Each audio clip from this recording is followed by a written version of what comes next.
Chapter हमारा है बेटा मैक्रो इकोनॉमिक्स का सेकंड जो चैप्टर है national income concept aggregates and consumption.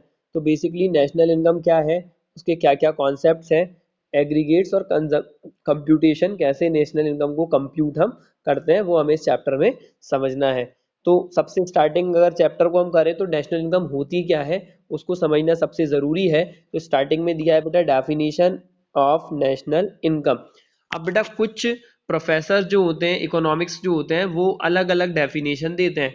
तो हमारी इकोनॉमिक्स में मार्शल जो है उनका नाम कई बार आता है। तो सबसे स्टार्टिंग में मार्शल ने ही डेफिनेशन दी है नेशनल इनकम की कि नेशनल इनकम क्या होती है। तो स्टार्टिंग में बेटा मार्शल की डेफिनेशन हम देखें, क्या बोला है मार्शल ने। Marshall the labour and capital of the country, किसी भी कंट्री के बेटा लेबर, लेबर मतलब जो वर्क कर रहे हैं। इकोनॉमिक्स के अंदर सभी लेबर है, जो भी वर्क करता है लेबर है। एक डॉक्टर पेशेंट का इलाज कर रहा है वो लेबर है, एक लॉयर उसका कोई क्लाइंट का अगर केस ले रहा है तो वो लॉयर है, एक टीचर अगर उसके स्टूडेंट को पढ़ा रहा है तो वो लेबर है। सभी लेबर है बेटा, इकोनॉमिक्स के अंदर जो भी वर्क करते हैं सब किसके अंदर आते हैं, लेबर के अंदर। The labour and capital, capital मतलब मनी, दोनों आपस में मिलके क्या करते हैं, the labour and capital of a country acting upon its natural resources. Labour और कैपिटल तो जरूरी है बेटा, वो पर किसके साथ वर्क करते हैं, नेचुरल रिसोर्सेज के साथ वर्क करते हैं। तो acting upon natural resources produce annually a certain net aggregate of commodities. साल भर में लेबर और कैपिटल मिलके नेचुरल रिसोर्सेज के साथ कुछ ना कुछ प्रोड्यूस जरूर करते हैं। तो annually a certain net aggregate of commodity material and in material. Material means बेटा जिसको हम देख सकते हैं, इन मटेरियल मतलब जो प्रोड्यूस तो हुआ है पर एक्चुअल में दिखाई नहीं दे रहा है। Including services of all kind, इसके अंदर बेटा सभी सर्विसेज भी इंक्लूड है। तो सर्विसेज इन मटेरियल के अंदर आती है। कोई गुड्स अगर अपन बनाते हैं तो वो मटेरियल के अंदर आता है। तो material and in material including services of all kind, this is a true net annual income और रेवेन्यू ऑफ अ कंट्री और द नेशनल डिविडेंड।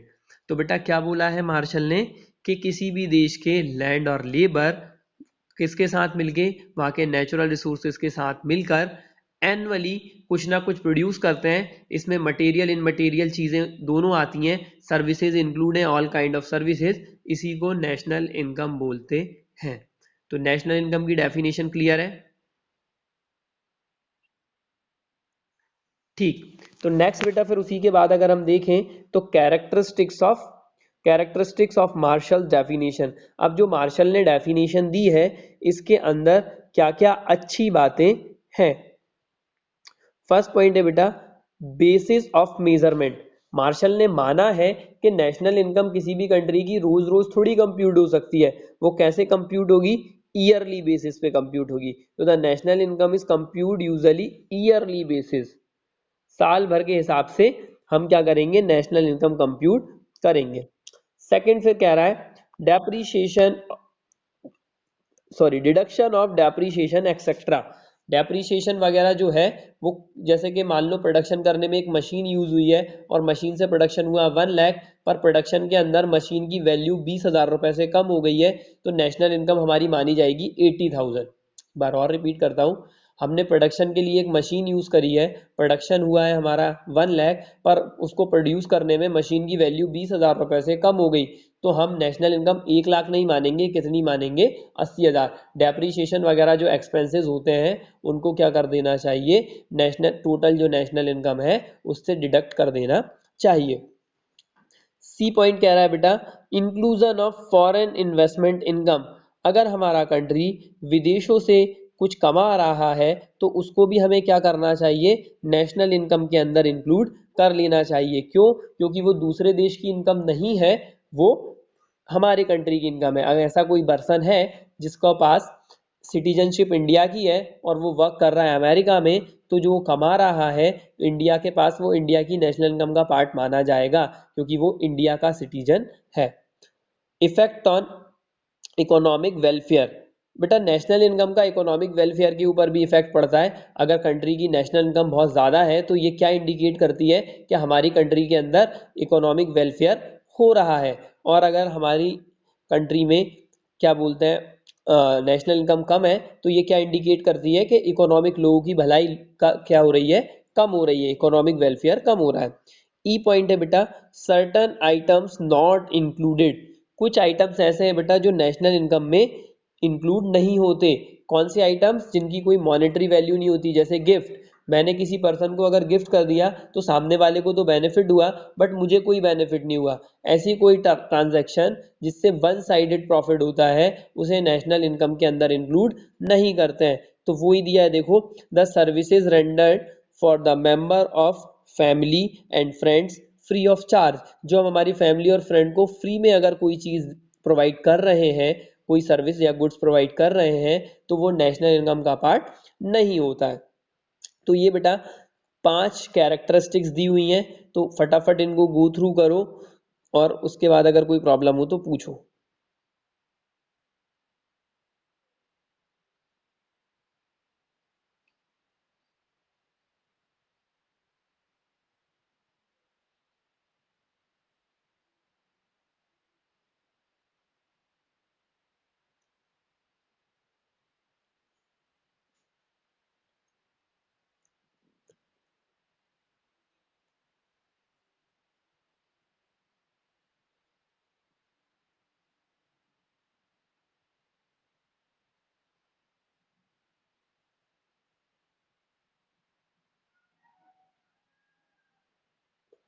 क्लियर है लक्की?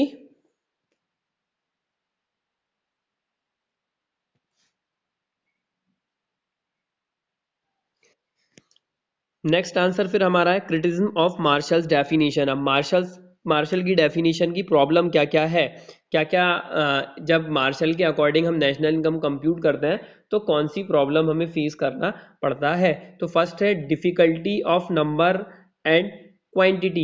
अब एक कंट्री, इंडिया जैसे कंट्री की हम बात करें तो बहुत बड़ी कंट्री है, वहाँ कितनी ही सर्विसेज प्रोड्यूस होती है और कितने ही गुड्स प्रोड्यूस होते हैं। तो इतनी सारी सर्विसेज और इतने सारे गुड्स जो प्रोड्यूस हुए हैं उनकी मॉनेटरी वैल्यू का पता लगाना बहुत इतना आसान नहीं है। तो वही कह रहे हैं difficulty in number and quantity. Second है difficulty in finding out monetary value. कुछ चीज़ें ऐसी होती हैं जिनकी मॉनेटरी वैल्यू फाइंड करना बहुत कठिन होता है। अगर मैंने ही कोई चीज़ प्रोड्यूस करी है, उसके बाद मैं ही उसको यूज़ कर रहा हूँ, तो उसकी क्या कितनी मॉनेटरी वैल्यू होगी उसको जानना एक डिफिकल्ट चीज़ होती है।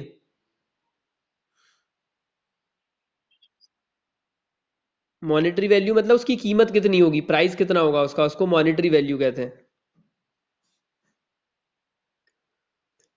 ठीक है, क्लियर है? थर्ड है बेटा danger of double counting. Possibility है कि डबल काउंटिंग भी हो जाए। जैसे मान लो एक कार मैन्युफैक्चरिंग है, अब कार मैन्युफैक्चरिंग है तो मैन्युफैक्चरिंग होने के लिए बेटा अलग अलग पार्ट्स आते हैं, टायर्स अलग लग रहे हैं, कार का जो इंजन है वो अलग से बन रहा है, कार का जो पूरा चीचस है वो अलग से बन रहा है।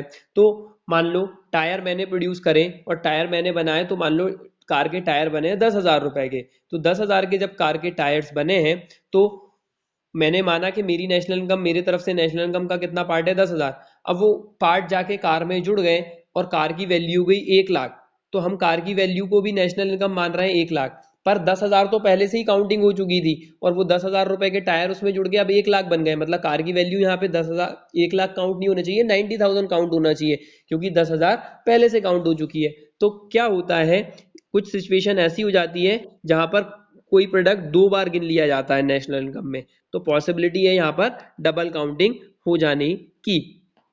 अगला दिया है स्टैटिस्टिकल मेजर वेरी डिफिकल्ट। तो बेटा इनको स्टैटिकल के फॉर्म में, स्टैटिक्स के फॉर्म में प्रेजेंट करना बहुत मुश्किल होता है क्योंकि इनका मेजरमेंट ही बहुत डिफिकल्ट है। तो ये क्लियर है पॉइंट्स। नेक्स्ट अगर बेटा फिर हम देखें तो अब डेफिनेशन दी है पीगू की। पीगू की क्या डेफिनेशन है, इसने भी नेशनल इनकम कंप्यूट करने के लिए कुछ मेथड्स बताई हैं, कुछ डेफिनेशन दी हैं। तो पीगू की डेफिनेशन देखते हैं। The national dividend is that part of the objective income of commodity including of course income derived from abroad.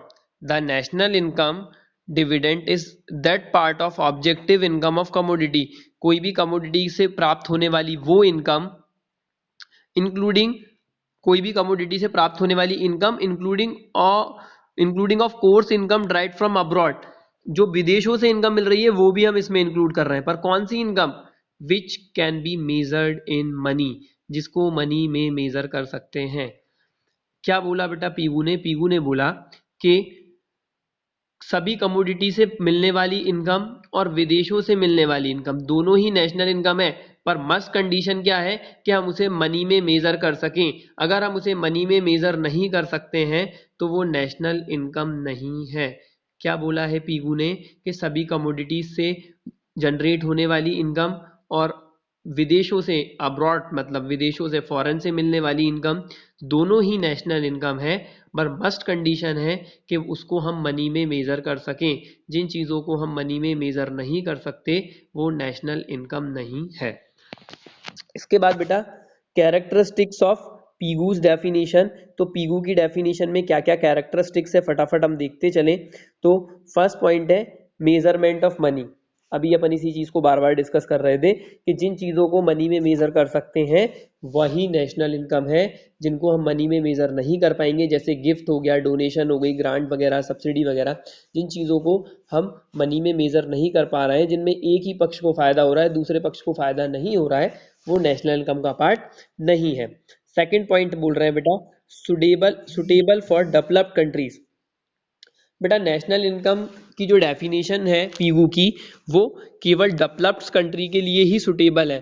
Developing country और बैकवर्ड कंट्रीज के लिए ये डेफिनेशन सुटेबल नहीं है, क्योंकि बेटा जो बैकवर्ड कंट्री होती है वहां पर बार्टर सिस्टम चलता है। अपन इससे पहले चैप्टर में समझ चुके हैं कि वहां पर बेटा गुड्स के बदले में गुड्स एक्सचेंज कर लेते हैं। तो जब गुड्स के बदले में गुड्स एक्सचेंज कर लिया तो वहां पर मनी तो आया ही नहीं। और पीयू ने डेफिनेशन बताई है कि मस्ट कंडीशन है कि जिन चीजों को हम मनी में मेजर कर सकते हैं, इसलिए ये केवल डेवलप्ड कंट्री में ही एप्लीकेबल होगा जहां पर सभी ट्रांजैक्शन किस में होते हैं? मनी में होते हैं। जिन कंट्रीज के अंदर एक्सचेंज बार्टर सिस्टम चलता है वहां पर ये पीगू की डेफिनेशन एप्लीकेबल नहीं है। और बार्टर सिस्टम कौन सी कंट्री में चलता है बेटा? बैकवर्ड जो कंट्री है या बैकवर्ड डेवलपिंग कंट्री है वहां पर। तो दो पॉइंट ये। थर्ड पॉइंट है हमारा inclusion of foreign income. Inclusion of foreign income का मीन क्या है बेटा? फॉरेन जो विदेशों से इनकम मिलती है उसको इंक्लूड करते हैं। तो ये दोनों ने बोला है, पीगू ने भी बोला है और मार्शल ने भी बोला है, दोनों ने बोला है। इफेक्ट ऑन इकोनॉमिक वेलफेयर, तो ये भी सेम पॉइंट आ गया फिर से, मार्शल ने भी ये बोला है और पीगू ने भी ये बोला है, दोनों ने ही बोला है ये कि इकोनॉमिक वेलफेयर पे क्या इफेक्ट पड़ता है नेशनल इनकम का। अगर हमारी नेशनल इनकम ज़्यादा है तो इकोनॉमिक वेलफेयर ज़्यादा है, ये इंडिकेट करता है। हमारी नेशनल इनकम कम है तो हमारा इकोनॉमिक डेवलपमेंट भी कम है, ये इंडिकेट करता है। तो ये मार्शल की डेफिनेशन हुई बेटा। नेक्स्ट फिर आंसर हमें दिख रहा है क्रिटिसिज्म ऑफ पीगूज डेफिनेशन। पीगू की जो डेफिनेशन है उसमें क्या क्या प्रॉब्लम है तो वो यहाँ पे बता रहे हैं। तो दो ही पॉइंट दिए हैं यहाँ पे। Not useful for backward countries, तो ये अपन डिस्कस कर चुके हैं बेटा। बैकवर्ड जो पिछड़ी हुई कंट्री है ना वहाँ के लिए यूजफुल नहीं है, केवल डेवलप्ड कंट्री के लिए यूजफुल है जहाँ पर सब ट्रांजेक्शन मनी में होते हैं। नैरो व्यू, इसका व्यू बेटा छोटा है क्योंकि यह उन्हीं चीज़ों को इंक्लूड करती हैं जो मनी में होती हैं। पर बहुत सारी चीज़ें इंडिया जैसे कंट्री में तो बहुत सारे ट्रांजैक्शन ऐसे हो जाते हैं जिनके अंदर मनी ही नहीं आता, एक्सचेंज हो जाता है। तो इसका जो व्यू है वो क्या है? नैरो। नैरो मतलब छोटा व्यू है। ठीक, अब बेटा आगे अगर हम आंसर देखें तो ये 8.5 पे अब तुम्हें आना है पर्सनल इनकम पीआई। कुछ बेसिक टर्मोलॉजी नेशनल इनकम के लिए हमें समझना जरूरी है, तो वो बेसिक टर्मोलॉजी आगे और भी दी हुई है, स्टार्टिंग यहीं से है। तो सबसे पहले है पर्सनल इनकम पीआई क्या होती है, देखते हैं। Personal income PI refers to that income which is actually received by individual or household in a country during a year.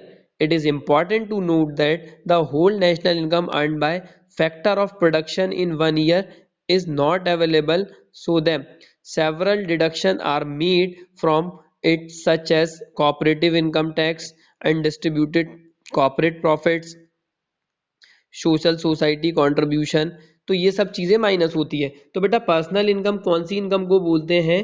जिसमें नेशनल इनकम में से जब हम social security contribution, cooperative income tax, undistributed cooperative profit, transfer payment, relief payment, unemployment, consumption, old age pension etcetera, ये national income में से ये सब चीज़ें माइनस जब हम कर देते हैं तो जो अमाउंट हमारे पास बचता है उसको हम क्या बोलते हैं? Personal income pi. इसको हम यूज़ करने लायक इनकम बोल सकते हैं क्योंकि हम इसको यूज़ कर सकते हैं। तो जब नेशनल इनकम में से ये जो दिए हैं डिडक्शंस, ये सभी डिडक्शंस हो जाते हैं तो हमें क्या पता चल जाता है, पर्सनल इनकम पता चल जाता है।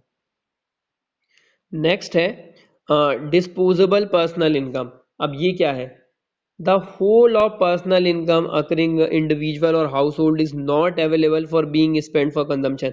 इतने सारी चीजें माइनस करने के बाद भी जो अमाउंट बच रहा है वो अभी कंजम्पशन के लिए नहीं है, उसमें से अभी भी कुछ और माइनस होना है, because a part of it has to be paid by individual और household to the government by way of personal direct taxes. अब बेटा इसमें पर्सन भी तो डायरेक्ट टैक्स पे करते हैं, इनकम टैक्स हमें भी तो पे करना पड़ता है। वो हमारी पर्सनल इनकम में से जब इनकम टैक्स भी, पर्सनल इनकम टैक्स, उधर हमने पढ़ा था corporate income tax, corporate income tax मतलब कंपनी का इनकम टैक्स, और पर्सनल इनकम टैक्स मतलब इंडिविजुअल पर्सन का इनकम टैक्स। तो उधर हमने कंपनी का इनकम टैक्स माइनस किया था, यहाँ पर हम क्या माइनस कर रहे हैं, पर्सनल इनकम टैक्स। तो जब बेटा डिस्पोजेबल पर्सनल इनकम कब आती है, जब पर्सनल इनकम में से पर्सनल डायरेक्ट टैक्सेस क्या कर देते हैं, माइनस कर देते हैं, तो डिस्पोजेबल पर्सनल इनकम हमें रिसीव होती है। नेक्स्ट है फिर पर कैपिटा इनकम। तो पर कैपिटा इनकम क्या होती है, per capita income refers to that income which is arrived at when we divided the total national income by total population. Suppose the total national income of India is 18 lakh crore और total population is 120 crore, per capita income will be 15,000। उनने क्या किया बेटा, 120 करोड़ को 18 लाख से क्या कर दिया है, डिवाइड कर दिया है, तो हमारा 15,000 पर कैपिटा इनकम निकल कर आ गया है। तो पर कैपिटा इनकम का बेटा फॉर्मूला होता है per capita income is equal to total national income divided by total population. Total income को जब टोटल, हाँ ये पर कैपिटा इनकम का फॉर्मूला है, ये डिस्पोजेबल पर्सनल इनकम का फॉर्मूला है। जब नेशनल इनकम को पॉपुलेशन से डिवाइड कर देते हैं तो पर कैपिटा इनकम हमें रिसीव होती है। क्लियर है ये। इसके बाद बेटा फिर अब डिफरेंस है, difference between national income and पर कैपिटा इनकम। तो क्या होती है नेशनल इनकम, क्या होती है पर कैपिटा इनकम, देखें जरा relation. National income is related to macro economics, per capita income relate to micro economics. ये हमें क्लियर है क्योंकि नेशनल इनकम पूरे नेशन की इनकम है इसलिए मैक्रो कॉन्सेप्ट है, पर कैपिटा इनकम एक पर्सन की इनकम है इसलिए ये माइक्रो कॉन्सेप्ट है। इंडिकेटर, ये क्या इंडिकेट करता है, national income is indicator of aggregate economic development. Aggregate economic development मतलब होल इकोनॉमिक का क्या डेवलपमेंट लेवल है वो कौन बताता है हमको, नेशनल इनकम बताता है। Per capita income is indicator of individual standard of living, ये एक बंदे का क्या रहन सहन है वो बताता है पर कैपिटा इनकम। थर्ड फिर हमारा है calculation, national income is sum of total production of goods and services in a country in a year. एक साल के अंदर अंदर जो गुड्स एंड सर्विसेज प्रोड्यूस हुए हैं उन सबको अगर हम जोड़ देते हैं तो वो होता है नेशनल इनकम। पर कैपिटा इनकम क्या होता है, national income divided by total population. जब नेशनल इनकम को टोटल पॉपुलेशन से डिवाइड कर देते हैं तो पर कैपिटा इनकम हमें पता चल जाती है। उसके बाद फोर्थ पॉइंट है कॉन्सेप्ट। तो कॉन्सेप्ट है बेटा national income is an absolute concept. Absolute मतलब ये एक्चुअल कॉन्सेप्ट है, एक्चुअल में कितना हमारी कंट्री में लोगों ने गुड्स एंड सर्विसेज प्रोड्यूस किया उसका सम है, एक्चुअल है इसलिए एब्सोल्यूट बोला है। पर बेटा पर कैपिटा निकालने के लिए हमें ये फॉर्मूले की जरूरत है और फॉर्मूले में हमें नेशनल इनकम की जरूरत है। मीन जो पर कैपिटा इनकम है वो नेशनल इनकम पे डिपेंड है, इसलिए इसको क्या बोलते हैं बेटा, पर capita income is related concept, it depend upon national income and total population. ये दो चीजों के ऊपर डिपेंड है इसलिए इसको कौन सा कॉन्सेप्ट बोला है, रिलेटिव कॉन्सेप्ट। ये एब्सोल्यूट कॉन्सेप्ट है और ये रिलेटिव कॉन्सेप्ट है। तो यहां तक क्लियर होगा। नेक्स्ट फिर हमें दिखाई दे रहा है यूज। तो यूज क्या है, it is use for national development और it is use for personal needs. ये बेटा नेशन के डेवलपमेंट के लिए यूज होता है और ये पर्सनल नीड्स के लिए यूज होता है। ठीक है, नेक्स्ट है फिर हमारा पॉलिसी। तो the policy of national income select bye out by government. इसकी पॉलिसी कौन प्रोड्यूस करता है, गवर्नमेंट करता है। और पर कैपिटा इनकम के लिए तो सेपरेटली कोई पॉलिसी बनाई ही नहीं जाती है। तो नेशनल इनकम की पॉलिसी कौन बनाता है, गवर्नमेंट। पर कैपिटा के लिए there is no need of any policy, यहाँ पे किसी पॉलिसी की जरूरत ही नहीं है।